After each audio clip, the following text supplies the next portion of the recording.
آج ہم حضور علیہ الصلوۃ والسلام کی اس صفت کا ذکر کریں گے کہ میرے آقا کی جس صفت کو، حضور کی جس عظمت اور شان کو اللہ نے سب سے پہلے تخلیق فرمایا، وہ نورانیت محمدی صلی اللہ تعالیٰ علیہ وسلم ہے۔ حضور علیہ الصلوۃ والسلام کا نور سب سے پہلے کائنات میں جس کی تخلیق کی گئی وہ حضور علیہ الصلوۃ والسلام کا نور مبارک تھا۔ حضور علیہ السلام نے خود فرمایا اول ما خلق اللہ نوری، سب سے پہلے جس چیز کی اللہ نے تخلیق فرمائی وہ مجھ محمد کا نور تھا۔ حضور کے نور کی برکت سے پھر یہ ساری کائنات وجود کے اندر آئی۔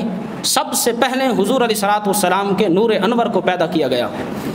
تو اہل سنت حضور کو نور بھی مانتے ہیں، بشر بھی مانتے ہیں۔ ہم حضور کو نور بھی مانتے ہیں، بشر بھی مانتے ہیں، یہ یاد رکھیں۔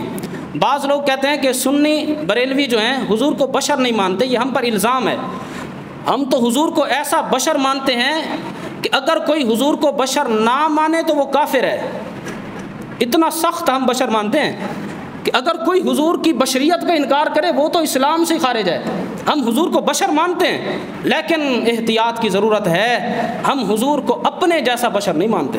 بشر مانتے ہیں لیکن افضل البشر مانتے ہیں، بشر مانتے ہیں لیکن سید البشر مانتے ہیں۔ ہم یہ نہیں کہتے کہ حضور معاذ اللہ ہمارے بڑے بھائی کی طرح تھے، ہم کہتے ہیں کہ حضور علیہ الصلوۃ والسلام کی عظمتیں کتنی ہیں، کتنی بلند ہیں۔ ہمارے بزرگ لکھ گئے بعد از خدا بزرگ توئی، قصہ مختصر یا رسول اللہ، آپ کی عظمتیں، آپ کی رفتیں، آپ کی شانیں ہماری عقلوں سے ماورا ہیں۔ ہم قصہ مختصر قصہ یہیں ختم کرتے ہیں، بعد از خدا بزرگ توئی۔ اللہ کی عظمتوں اور شانوں کے بعد جس کی عظمت کی ابتدا ہوتی ہے وہ رسول اللہ صلی اللہ علیہ وسلم کی ذات ہے۔ حضور بشر ہیں لیکن حضور افضل البشر ہیں۔ ہم بشر بھی مانتے ہیں، جو بشر نہ مانے وہ کافر ہے، لیکن جو حضور کو نور نہ مانے اس کا اسلام سے کیا تعلق ہے؟ حضور کو نور بھی قرآن میں کہا گیا، حضور کو بشر بھی قرآن میں کہا گیا۔ ہم الحمدللہ اہل سنت اپنے نبی کو بشر بھی مانتے ہیں، نور بھی مانتے ہیں۔ حضور علیہ الصلوۃ والسلام کا نام، صفتی نام اللہ نے قرآن میں ذکر کیا، قد جاءکم من اللہ نور وکتاب مبین۔ سینکڑوں مفسرین اس بات پر متفق ہیں کہ قرآن کی اس آیت میں نور سے مراد ہمارے آقا کی ذات ہے۔ حضور صلی اللہ تعالی علیہ وسلم کو نور تو قرآن نے کہا۔ اچھا، پھر نور کی بھی آگے قسمیں ہیں، ایک ہے نور باطنی، دوسرا ہے نور ظاہری۔ ہم حضور کو نور باطنی بھی مانتے ہیں، نور ظاہری بھی مانتے ہیں۔ آج ہم ان تین چیزوں پر گفتگو کریں گے۔ حضور بشر بھی ہیں، نور باطنی بھی ہیں، نور ظاہری بھی ہیں۔ بشر کیسے ہیں؟ میں نے وضاحت کر دی کہ افضل البشر ہیں، ہم جیسے نہیں ہیں، بشر ہیں، ہم بھی بشر، حضور بھی بشر، لیکن تمام عالم انسانیت میں سے جو افضل ترین بشر ہیں وہ میرے آقا کی ذات ہے۔ دیکھو، ہمیں پسینہ آئے تو بدبو آتی ہے، اگر ہم 4 دن نہ نہائیں تو ہمارے ساتھ کوئی بیٹھنے کے لیے تیار نہ ہوگا، اتنا بدبودار پسینہ ہمارے جسم سے خارج ہوتا ہے۔ لیکن میرے آقا کی کیا عظمت ہے، حضور کی کیا شان ہے۔ حضرت ام سلیم کے ہاں میرے آقا جب کیلونہ فرمانے کے لیے تشریف لے کر گئے، حضور علیہ الصلوۃ والسلام ایک چمڑے والی چٹائی کے اوپر تشریف فرما تھے، آپ آرام فرما رہے ہیں، نیند فرما رہے ہیں۔ حضرت ام سلیم فرماتی ہیں حضور کے جسم اقدس سے جب پسینہ نکلنے لگا تو آپ آ کر حضور کے ساتھ بیٹھ گئی، ایک شیشی ہاتھ میں تھی، ڈبی ہاتھ میں تھی۔ صحیح مسلم کی حدیث ہے، اس ڈبی شیشی کے اندر حضور علیہ الصلوۃ والسلام کے جسم مبارک سے نکلنے والے مبارک پسینے کو جمع کرنے لگی۔ میرے آقا کی آنکھ مبارک کھلی، حضور علیہ الصلوۃ والسلام نے پوچھا ما فعلت یا ام سلیم، اے ام سلیم یہ کیا کر رہی ہو؟ عرض کی یا رسول اللہ، یا حبیب اللہ، آپ کے جسم انور سے نکلنے والا پسینہ اتنا معطر، اتنا خوشبودار ہوتا ہے، ہم عرب کی خوشبوؤں کے اندر جب مکس کر لیتی ہیں وہ اطیب الطیب بن جاتا ہے۔ سب سے افضل ترین جو خوشبو ہوتی ہے وہ آپ کے پسینے کی ملاوٹ سے بنتی ہے۔ دیکھو، ہم اپنے جسم کو معطر کرنے کے لیے خوشبو کا استعمال کرتے ہیں۔ اگر کوئی مجھ سے پوچھے کہ خوشبو کو معطر کرنا ہو تو کس چیز کی ضرورت ہوگی؟ اگر کوئی خوشبو کو معطر کرنا چاہے تو خوشبو کو معطر اور منبر کرنے کے لیے رسول اللہ کے پسینے کی ضرورت ہے۔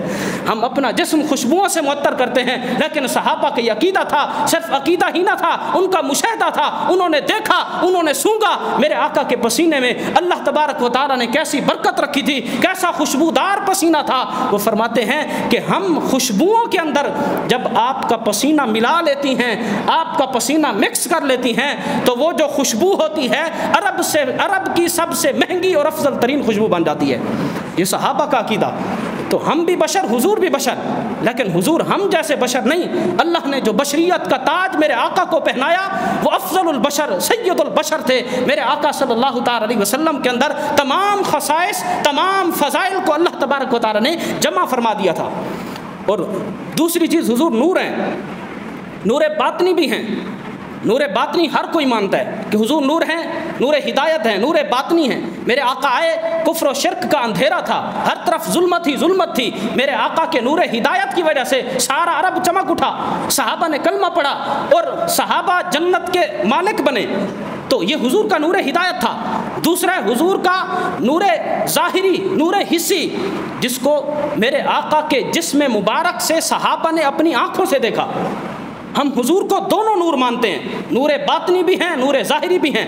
اگر میں آج یہاں سینکڑوں حدیثوں کا خلاصہ ایک جملے میں بیان کروں، وہ حدیثیں جو میرے آقا کی رخ والضحیٰ کی تعریف میں صحابہ نے بیان کی ہیں، سینکڑوں حدیثوں کا خلاصہ یہ ہے کہ صحابہ یہی کہتے ہوئے نظر آتے ہیں۔ صحابہ کہتے ہیں کہ کائنات کے تمام چراغ، کائنات کے تمام ستارے، کائنات کے چاند، کائنات کا سورج، ان سب چیزوں کی روشنی، ان سب چیزوں کا نور کم ہے، رخ والضحیٰ کا نور، رخ والضحیٰ کی چمک اللہ نے اس سے بھی زیادہ پیدا فرمائی تھی۔ اب میں ایک ایک حدیث تو نہ بیان کرتا رہوں، حضور علیہ الصلوۃ والسلام کے چہرے مبارک کے متعلق جو صحابہ نے سینکڑوں حدیثیں بیان کی ہیں، ان کا خلاصہ یہی نکلتا ہے کہ سورج کا نور کم تھا، رخ والضحیٰ کا نور زیادہ تھا، چاند کا نور کم تھا، رخ والضحیٰ کا نور زیادہ تھا، کائنات کے سارے انوار، سارے کے ساری نورانی چیزیں نیچے تھیں، میرے آقا کے رخ والضحیٰ کا نور جو تھا وہ تمام چیزوں سے بڑھ کر تھا۔ حضور علیہ الصلوۃ والسلام کو اللہ نے ایسا نور حسی اور نور ظاہری بنا کر بھیجا تھا۔ اور یہ ہم اپنی طرف سے نہیں کہہ رہے، یہ تو قرآن میں اللہ نے حضور کی جب تعریف فرمائی، یا ایھا النبی انا ارسلناک شاہدا ومبشرا ونذیرا وداعیا الی اللہ باذنہ وسراجا منیرا، یہ ساری کی ساری صفات جب اللہ نے بیان فرمائی، آخر میں سراج اور منیر میرے آقا کی دو صفتوں کو ذکر کیا گیا۔ حضور سراج بھی ہیں یعنی روشن نور، حضور نور بھی ہیں، منیر، منیر کس کو کہا جاتا ہے؟ جو اپنے نور سے دوسروں کو چمکا دے، جو دوسروں کو منور کرنے والا ہو، دوسروں کو نور بنانے والا ہو۔ یہ بھی میرے آقا کی عظمت ہے کہ حضور علیہ الصلوۃ والسلام کے نور کی وجہ سے صحابہ چمک اٹھے، اہل بیت چمک اٹھے، ساری امت چمک اٹھے گی۔ اللہ نے اپنے محبوب کو ایسا نور بنا کر بھیجا۔ یہ حضور کی صفت منیر ہے، اللہ نے حضور کو منیر بنا کر بھیجا۔ حدیث پاک میں آتا ہے نا، مسلم شریف کی حدیث ہے، حضور علیہ الصلوۃ والسلام جب تشریف فرما تھے، حضور بیان فرما رہے تھے کہ قیامت کا دن ہوگا، حوض کوثر پر اللہ مجھے کھڑا کرے گا، پھر مسلمان آئیں گے میرے ہاتھ سے جام کوثر پئیں گے۔ جب حضور حوض کوثر کی تعریف اور وضاحت فرما رہے تھے، ایک صحابی نے پوچھا، یا رسول اللہ، یا حبیب اللہ، آپ کی امت کی تعداد لاکھوں کروڑوں اربوں میں ہوگی، حضور پچھلی امتیں بھی حوض کوثر پر، آپ کی امت بھی حوض کوثر پر، یا رسول اللہ حوض کوثر پر میدان محشر میں آپ اپنی امت کو کیسے پہچانیں گے؟ آپ پہچانیں گے کیسے؟ تو سنو، میرے آقا صلی اللہ تعالی علیہ وسلم نے ارشاد فرمایا لکم سیمن لیست لأحد غیرکم، فرمایا اللہ تمہیں ایک ایسی نشانی میدان محشر میں عطا فرمائے گا، اے میری امت، تمہارے علاوہ کسی اور امت کو وہ نشانی نہیں دی جائے گی۔ حضور سے پوچھا گیا نا آپ پہچانیں گے کیسے؟ فرمایا ایک نشانی ہے، میں تمہیں پہچان لوں گا، لکم سیمن لیست لأحد غیرکم، فرمایا اللہ تمہیں ایک نشانی، ایک ایسی عطا فرمائے گا جس کی وجہ سے میں تمہیں پہچان لوں گا۔ یا رسول اللہ، یا حبیب اللہ، وہ کیسی نشانی ہوگی جو اللہ صرف ہمیں عطا فرمائے گا؟ تو میرے آقا صلی اللہ تعالی علیہ وسلم نے فرمایا تاردون علیہ، حضور علیہ الصلوۃ والسلام نے فرمایا جب تم میرے پاس آؤ گے غرم محجلین، اے میری امت تم سب کے وضو کے اعضاء چمک رہے ہوں گے۔ حضور کی برکت کی وجہ سے اللہ حضور کی امت کو قیامت کے دن نور عطا فرمائے گا۔ یہ ہے میرے آقا کی صفت منیر کہ خود بھی نور ہیں، اپنی امت کو بھی نور بنا رہے ہیں۔ قیامت کے دن جو نمازی ہیں، نماز پڑھنے کے لیے وضو کرتے ہیں، ان کے چہرے بھی چمک رہے ہوں گے، بازو بھی چمک رہے ہوں گے، پاؤں بھی چمک رہے ہوں گے، سر پر مسح کرتے ہیں، سر بھی چمک رہا ہوگا۔ میرے آقا نے فرمایا جب تم میدان محشر میں حوض کوثر پر مجھ محمد کے ہاتھوں سے جام کوثر پینے کے لیے آؤ گے، اللہ تمہیں ایک نشانی عطا فرمائے گا۔ وہ کیا ہو گیا کہ تاردون علیہ غرم محجلین، فرمایا تم سب کے وضو کے اعضاء چمک رہے ہوں گے۔ کیا پچھلی امتیں وضو نہیں کرتی تھی؟ کیا پچھلی امتیں نمازیں نہیں پڑھتی تھی؟ سب کچھ تھا، لیکن حضور کی برکت کی وجہ سے، میرے آقا کا کلمہ پڑھنے کی وجہ سے میدان محشر میں یہ صرف حضور کی امت کو یہ ہمیں اعزاز دیا جائے گا کہ ہم دور سے پہچانے جائیں گے کہ وہ دیکھو حضور کی امت آ رہی ہے۔ یہ میرے آقا کی صفت ہے منیر، کہ خود بھی روشن، خود بھی نور ہیں، دوسروں کو بھی نور کر رہے ہیں، اپنی امت کو بھی نور علی نور فرما رہے ہیں۔ پچھلی امتیں نمازیں پڑھتی تھیں، حدیث پاک میں آتا ہے جب حضور شب معراج تشریف لے کر گئے 50 نمازوں کا تحفہ واپس لے کر آ رہے تھے، حضرت موسیٰ سے راستے میں ملاقات ہوئی۔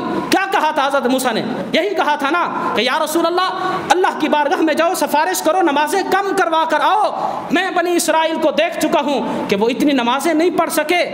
کیا مطلب؟ معلوم ہوا کہ حضرت موسیٰ کی امت بھی نمازیں پڑھتی رہی۔ قرآن کریم کے اندر ہے، سورہ مریم میں حضرت عیسیٰ علیہ السلام نے کیا فرمایا تھا؟ اوصانی بالصلاۃ والزکاۃ ما دمت حیا۔ حضرت عیسیٰ علیہ السلام نے فرمایا اللہ نے مجھے وصیت کیا، حکم دیا ہے، جب تک زندہ رہوں گا زکوٰۃ بھی دیتا رہوں گا، نماز بھی پڑھتا رہوں گا۔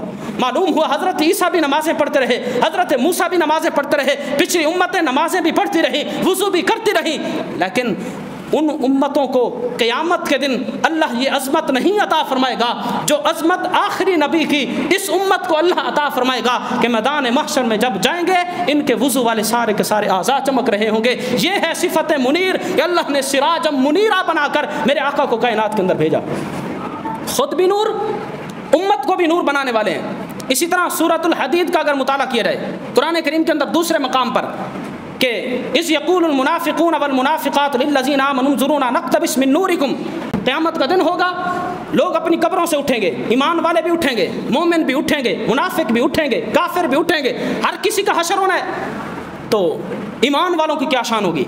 اللہ ایمان والوں کو ایک ایسا خاص نور عطا فرمائے گا کہ منافقین ایمان والوں کے پیچھے پیچھے آئیں گے اور کہیں گے کہ مہربانی کرو اپنے اس نور کی روشنی میں ہمیں بھی چلنے دو، اتنا اندھیرا، اتنی ظلمت ہے، ہمیں سمجھ نہیں آتی کہ کہاں جانا ہے، کہاں رکنا ہے، تمہاری تو عظمت ہے کہ اللہ نے تمہیں نور عطا فرمایا ہے۔ تو قرآن کریم کہتا ہے ایمان والے منافقوں کو کیا کہیں گے؟ قیل ارجعوا وراءکم فالتمسوا نورا، کہ جاؤ جاؤ پیچھے لوٹ جاؤ، جاؤ اپنا نور خود تلاش کر کے لاؤ۔ یعنی وہ یہ کہیں گے کہ دنیا میں جاؤ نا، جاؤ وہاں جا کر حضور علیہ الصلوۃ والسلام کی عظمتوں کے ڈنکے بجاؤ، حضور علیہ الصلوۃ والسلام کی رسالت اور نبوت کو دل سے مانو، اپنا نور لے کر آؤ، ہم تمہیں نور نہیں دیتے۔ کیا معلوم ہوا کہ قیامت کے دن اللہ حضور کا کلمہ پڑھنے کی وجہ سے ہمیں جب ہم قبروں سے اٹھیں گے اس وقت بھی ہمیں نور عطا فرمائے گا، اس وقت بھی میرے آقا کی صفت منیر کا اظہار ہوگا کہ اللہ نے حضور کو سراج بھی بنا کر بھیجا تھا، منیر بھی بنا کر بھیجا تھا، حضور خود بھی نور تھے اور میرے آقا کے نور کی برکت کی وجہ سے میرے آقا کی ساری امت قیامت کے دن چمک اٹھے گی۔ اللہ نے یہ کمال حضور علیہ الصلوۃ والسلام کو عطا فرمایا۔ اچھا، حضور کا نور ہونا اور بشر ہونا یہ میرے آقا کی صفات ہیں، یہ یاد رکھنا، حضور کی حقیقت نہیں ہے۔ حقیقت تو کوئی حضور کی جان ہی نہیں سکتا۔ سیدنا صدیق اکبر کو میرے آقا نے فرمایا تھا اے ابو بکر مجھ محمد کی حقیقت کو میرے رب کے علاوہ اور کوئی نہیں جانتا۔ جب ابو بکر صدیق نہیں جانتے جو افضل البشر بعد الانبیاء بالتحقیق ساری امت کے جو امام ہیں، حضرت صدیق اکبر جب نہیں جانتے ہم کیا جانیں۔ حضور کا نور ہونا، حضور کا بشر ہونا میرے آقا کی صفات ہیں، حضور کی حقیقت نہیں ہے۔ ایک شاعر نے کیا خوب کہا تھا، حقیقت محمد دی پا کوئی نہیں سکدا، اتھاں چپ دی جاہے اللہ کوئی نہیں سکدا۔ حضور علیہ الصلوۃ والسلام کو جو اللہ نے حقیقت عطا فرمائی اس تک پہنچنا کسی انسان کے بس کی بات نہیں ہے۔ اللہ نے اتنی عظمتیں اپنے محبوب کو عطا فرما کر دنیا کے اندر بھیجا۔ حضور علیہ الصلوۃ والسلام کا نور حسی جو صحابہ اور صحابیات نے دیکھا اس کی کیا کہنے۔ ایک حدیث میں آتا ہے حضرت ام المومنین حضرت عائشہ صدیقہ فرماتی ہیں ایک مرتبہ ہم گھر میں تشریف فرماتے، حضور بھی تشریف فرمائے، میں بھی ہوں۔ حضرت عائشہ فرماتی ہیں میں سوت کاٹ رہی تھی اور اللہ کے رسول آپ کی عاجزی پر قربان جائیں، حضور اپنے مبارک ہاتھوں سے اپنے نالین مبارک، اپنا جوتا مبارک گانٹھ رہے تھے۔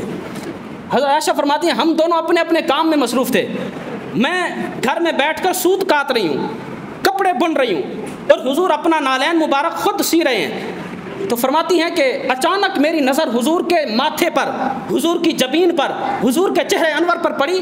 گرمیوں کا موسم تھا، میرے آقا کے ماتھے پر، حضور کے پیشانی پر پسینہ ظاہر ہوا، پسینے کا ایک قطرہ حضور کی پیشانی پر جب آیا، سیدہ عائشہ فرماتی ہیں اس میں اتنا نور ظاہر ہوا، وہ ایک قطرہ پسینے کا اتنا چمک رہا تھا۔ حضرت عائشہ فرماتی ہیں میں تو اس نور کی وجہ سے ہیبت میں آ گئی، ڈر گئی کہ اتنا نور بھی ہوتا ہے۔ جب حضور علیہ السلام نے حضرت عائشہ کو دیکھا کہ سیدہ عائشہ ہیبت میں ہیں، پریشانی کے عالم میں ہے، حضور علیہ السلام نے پوچھا اے عائشہ پریشان کیوں ہو؟ جب حضور نے پوچھا تو سیدہ عائشہ صدیقہ نے عرض کی یا رسول اللہ اس قطرے کی وجہ سے جو آپ کی جبین پر ظاہر ہوا، اس سے جو نور کی لاٹیں نکل رہی ہیں، میں تو حیران ہوں، اتنا نور بھی کسی کا ہوتا ہے۔ سیدہ عائشہ صدیقہ نے پھر عرض کی یا رسول اللہ یا حبیب اللہ، وہ ابھی ابو کبیر حضلی جو شاعر گزرا ہے، اگر وہ آج زندہ ہوتا تو وہ جان لیتا کہ اس کے شعر جہاں فٹ آتے ہیں وہ رسول اللہ کی ذات ہے۔ عرب کا بہت بڑا شاعر تھا ابو کبیر حضلی۔ حضرت عائشہ نے فرمایا یا رسول اللہ وہ اپنے محبوبوں کے لیے جن سے وہ محبت کرتا تھا ان کی تعریفات میں اشعار تو لکھتا رہا، وہ عربی کے شعر کسی پر فٹ نہیں آتے، اگر وہ آج زندہ ہوتا اس کو پتہ چل جاتا جو کچھ میں نے اپنے محبوبوں کی تعریف میں اشعار لکھے ہیں، جس ذات پر فٹ آتے ہیں، جس کو وہ سارے کمالات اللہ نے عطا فرمائے ہیں، یا رسول اللہ وہ آپ کی ذات ہے۔ جب حضرت عائشہ نے یہ کہا حضور نے فرمایا عائشہ سناؤ نا ابو کبیر حضلی کے شعر سناؤ۔ اب دیکھو حضور اپنی نعتیں خود سن رہے ہیں، فرمایا عائشہ سناؤ ابو کبیر حضلی نے کیا کہا۔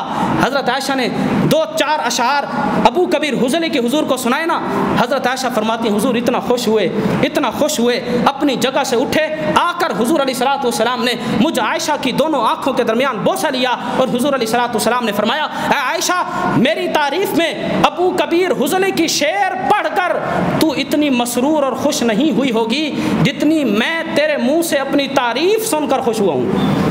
کیا معلوم ہوا کہ اگر کوئی شخص اپنے گھر میں بیٹھ کر محفل میلاد کی صورت میں حضور کی نعتیں پڑھتا ہے، حضور کے خصائص اور کمالات کو بیان کرتا ہے، میرے آقا کا دل انور، حضور کا سینہ انور اس سے خوش ہوتا ہے، حضور اس سے راضی ہوتے ہیں۔ میرے آقا صلی اللہ تعالی علیہ وسلم کی نورانیت بھی یہ ہے، اور اگر اسی نورانیت کو محفل میں بیان کیا جائے تو رسول اللہ صلی اللہ تعالی علیہ وسلم کی ذات اقدس اس سے راضی ہوتی ہے، خوش ہوتی ہے۔ بہرحال یہ جو ماہ مقدس ہے، ماہ ربیع الاول ہے، عاشقوں کے لیے عید کا مہینہ ہے، حضور علیہ السلام کی آمد کا مہینہ ہے۔ اپنے گھروں کے اندر چھوٹی چھوٹی محافل میلاد کا اہتمام کریں تاکہ سارا سال گھروں کے اندر اللہ کی رحمتوں اور برکتوں کا نزول ہوتا رہے۔